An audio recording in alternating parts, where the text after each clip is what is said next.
Hello बच्चों, चलिए प्रश्न को पढ़ते हैं। 10 किलोमीटर लंबे किसी द्रव स्तंभ को पार करने में प्रकाश को कितना समय लगेगा। द्रव का अपवर्तनांक 4/3 है। चलिए सबसे पहले हम लिख लेंगे मूल अवधारणा। मूल अवधारणा जिस पर कि यह प्रश्न आधारित है, यह प्रश्न आधारित है अपवर्तनांक पर। बच्चों हम जानते हैं अपवर्तनांक दो प्रकार के होते हैं। एक होता है निरपेक्ष अपवर्तनांक। निरपेक्ष अपवर्तनांक किसी भी माध्यम का अपवर्तनांक वायु या निर्वात के सापेक्ष उस माध्यम का निरपेक्ष अपवर्तनांक कहलाता है। इसे हम दिखाते हैं म्यू बराबर c/v से। निरपेक्ष अपवर्तनांक म्यू बराबर होता है c/v, जहां पर c है वायु या निर्वात में प्रकाश की चाल और v है उस माध्यम में प्रकाश की चाल। और बच्चों अपवर्तनांक का दूसरा प्रकार है जिसे हम आपेक्षिक अपवर्तनांक कहते हैं, या फिर हम इसे सापेक्ष अपवर्तनांक भी कह सकते हैं। सापेक्ष अपवर्तनांक बच्चों किसी भी एक माध्यम का अपवर्तनांक दूसरे माध्यम के सापेक्ष कहलाता है आपेक्षिक अपवर्तनांक। तो ये हो जाएगा दूसरे माध्यम का अपवर्तनांक पहले माध्यम के सापेक्ष। इसे हम लिख सकते हैं v1/v2, पहले माध्यम में प्रकाश की चाल बट्टे दूसरे माध्यम में प्रकाश की चाल।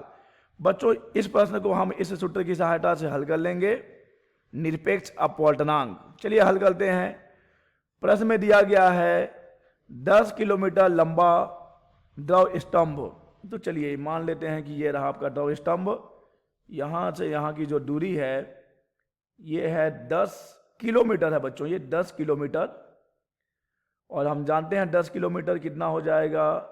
10 किलोमीटर अगर हम इसे d से दिखा दें, 10 किलोमीटर हो जाएगा 10 गुणा 10 के घात में 3 मीटर के बराबर आ जाएगा।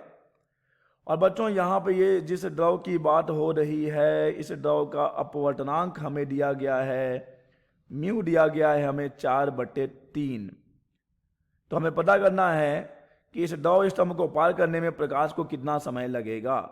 हम जानते हैं बच्चों कि समय बराबर हो जाता है दूरी बट्टे चाल। तो हमें बस इस माध्यम में इस द्रव में प्रकाश की चाल ज्ञात कर लेनी है।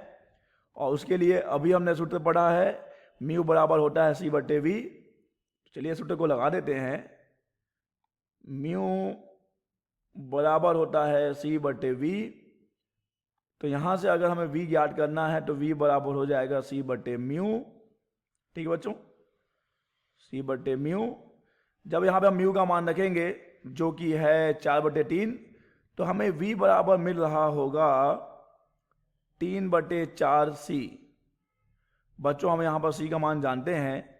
c है वायु या निर्वात में प्रकाश की चाल जो होता है 3 गुणा 10 के घात में 8 मीटर प्रति सेकेंड। तो चलिए अब हम यहाँ पर v के मान को यहाँ रख दें समय वाले सूत्र में। तो हमें t बराबर मिल जाएगा d का मान कितना है बच्चों। d का मान है 10 गुणा 10 के घात में 3, 10 गुणा 10 के घात में 3, ये मीटर में है। और हमें भाग दे देना है v से। v जिसका मान है 3/4c और c का मान हम जानते हैं कि ये है 3 गुणा 10 के घात में 8 मीटर प्रति सेकंड।